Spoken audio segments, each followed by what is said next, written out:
Aerska means in the shelter of one another, people survive. It's a powerful name and a powerful mission for a new biotech aiming to change the way we treat neurological diseases. Joining me now is Aerska's CEO and co-founder, Jack O'Mara. Jack, welcome to the New York Stock Ashley, Exchange. I'm so happy to be here. Thank you so much for having me. So I understand that you came up with the idea for Aerska in an Irish bar. Can you tell us a little bit more about that and what Aerska is aiming to solve? Yeah, I guess like all good ideas, they start in an Irish pub. I think someone once said that. But basically, myself and an old friend were catching up in a pub one day, talking about our interest in advanced medicines and brain diseases, and decided together, you know what? Why don't we try and solve Alzheimer's? What could be easier than that?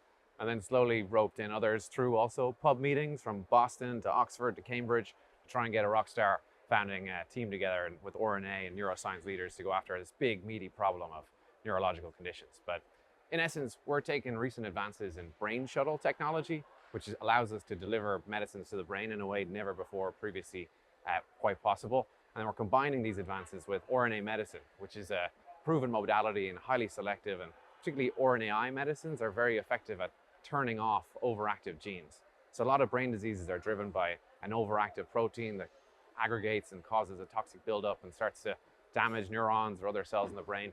And we're basically using an RNAi medicine to turn off those overacting genes, and in doing so, hopefully really helping patients around the world that suffer from diseases of the brain.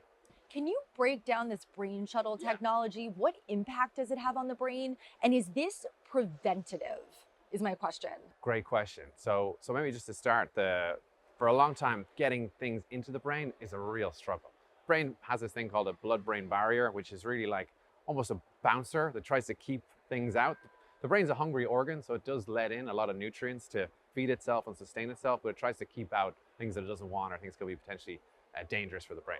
So what we've developed, or what people are developing around the industry, are these brain shuttle technologies. And basically what they do is they try to mimic almost a natural nutrient that the brain wants to absorb to feed itself, and it uses a receptor on the end of this blood-brain barrier that you can use an antibody or a peptide or some construct to basically attach yourself to this mechanism the brain uses to feed itself and pull across your drug alongside that delivery system. And what we're focused on is RNAi medicines, which are very effective for turning off overactive genes.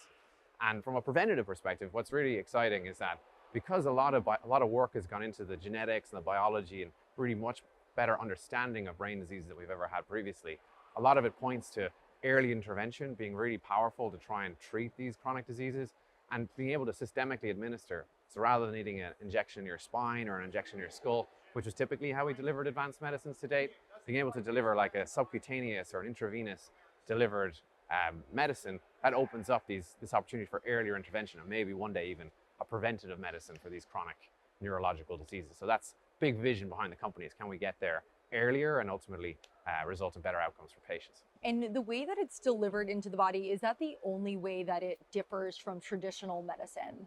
It's a primary difference, yeah. Well, it means it's both practically better for patients to be able to deliver at home or in a much more convenient way without that invasive intrathecal or injection in the spine. But what's exciting about delivering it systemically rather than via direct injection into the brain or into the spinal column is that you can actually use the brain's natural vascular system. So the brain has 400 miles of capillaries running through it. It's like a hypervascularized organ.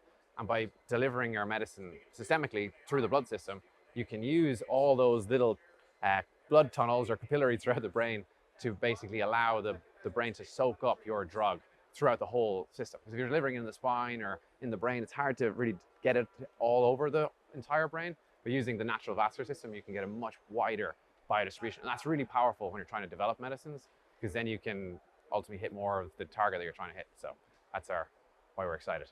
And Jack, where are you in the development process? Where is this right now? Yeah, so we're advancing a partnering and an internal build model where we're partnering with folks who've been working on brain shuttles for a long time. And we're concurrently building out our own portfolio of RNAi medicines that are going after specific targets where we believe there could be a really high therapeutic index or potent intervention for medicine. So we're building those components and starting to put them together now and test them in larger animals to see if we can really take forward a medicine that could be transformative for brain diseases. Has there been any precedent for this? Is there any efficacy data that the way that it will be, delivered to the Yeah. body is going to improve symptoms? Yeah, so that's what one of the kind of founding kind of reasons we got so excited in that pub back in the west of Ireland on a windy night was that there has been really amazing breakthroughs in delivery of large molecules to the brain that were pioneered by great companies like Roche and Aliada and others, where they've shown that you can deliver very effectively antibodies, which are large molecules that basically pull aggregated proteins out of the brain. But what we're doing is delivering RNAi, which is an intracellular mechanism. So what that means is rather than trying to remove proteins that have aggregated around the brain, we're going directly into the cells and turning off the tap. So trying to stop the gene overexpressing in the first place rather than pulling out plaques or otherwise from the brain. And by doing that, we hope we'll have a safer and a potentially a more efficacious medicine that's better suited to earlier intervention, like you said earlier in the call. And who is the ideal patient for this? Where are they in their Alzheimer's journey? Like, at what point do they need this medication delivered in this way? Yeah, so we're thinking about trying to find like a precision medicine based approach. So identifying patients who have a particular genetic predisposition or a symptomology that we can characterize to be able to find subpopulations of larger neurological diseases, Alzheimer's, Parkinson's, or otherwise, and then focusing on those smaller patient populations where we have higher confidence in the biology and believe the medicine can be more efficacious. So we're working on that strategy at the moment, and we'll have more to say next year, and maybe we can catch up for another one of these, and we'll be able to tell you more.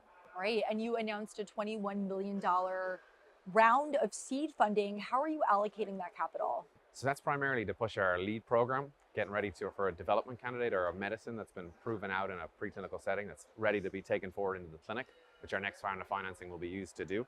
And concurrently, we're advancing an early portfolio of RNAi-based medicines and other technologies that could be useful for delivering these advanced medicines into the brain.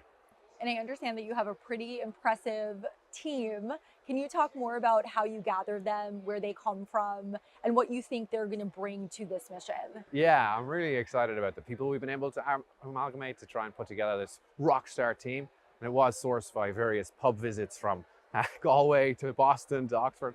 But we've got one of the former Alnylam colleagues who was an early innovator in the CNS delivery of RNA medicines. He was one of the key inventors behind the technology for delivering these medicines through a spinal injection. So a first generation that we're hoping to advance using systemically administered approaches. We also got the former head of discovery at AstraZeneca Neuroscience, who brings 30 years of rich neuroscience and drug development expertise. And we've also got some rock stars from my old company, Ochre Bio, who led on the RNA chemistry and on the clinical development side. So we think we've got all the key ingredients to really build an impactful company here. All right, and with offices in Dublin and London, clearly you're thinking globally. Where do you see the company in 5 years? Yeah, so we've got a pretty global team. We've got some folks over on the East Coast as well.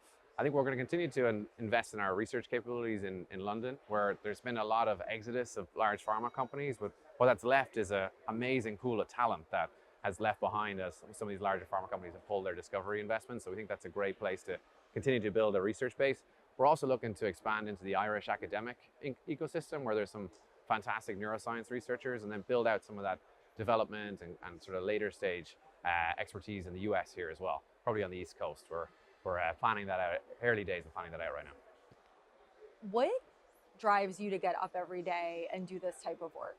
That's a nice question. I was personally very affected by neurodegenerative diseases as a child, and watched some loved ones fall in there, the weight of those profoundly difficult conditions. So that left a real mark on me, and I had always wanted to do something in neurodegenerative disease and neurological diseases more generally. But I'd spent the last 5-6 years building a liver medicines company and learned a lot of the ropes around how you develop RNAi medicines, how do you get them through early development. And I wanted to take some of those learnings and really apply it to a pace where I had felt a personal calling. And trying to build a business is a pretty, it's a slog. It's not easy. It looks great when you're in the New York Stock Exchange, but most of the time you're getting punched in the head from every which direction. So I wanted to, if I was going to do something for a long time, I wanted to have personal resonance for me. So I'm really excited to build this company with an amazing group of people, old friends, amazing colleagues, and really try and pull to life what we hope will be an impactful portfolio of medicines for patients around the world.